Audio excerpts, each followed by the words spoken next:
ఈ రోజు ఇంట్లో చాలా పని ఎక్కువ ఉందమ్మా, కొంచెం సాయం చేద్దురా. ఏంటా మడత పెట్టడం? సరిగ్గా మడత పెట్టడం కూడా రాదు. అమ్మా నన్ను మడత పెట్టమన్నావు కదా, నేను చేస్తాను కదా. నువ్వు చేస్తే మళ్ళీ నాకు డబుల్ పనే. ఎలా ఏంటే ఆ సగం సగం తొడ్డం? ఇలా నీట్ గా ఒళ్ళొంచి తొడాలి. సరే తుడుస్తా. నువ్వు ఏం అవసరం లేదు, వెళ్ళి కాయగూరలు కట్ చేయి.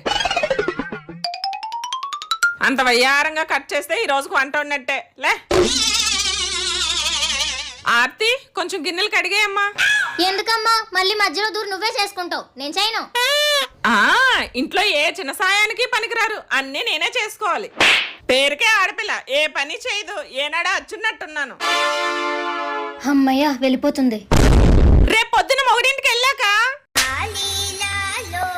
అమ్మను మించి దైవం ఉన్నదా?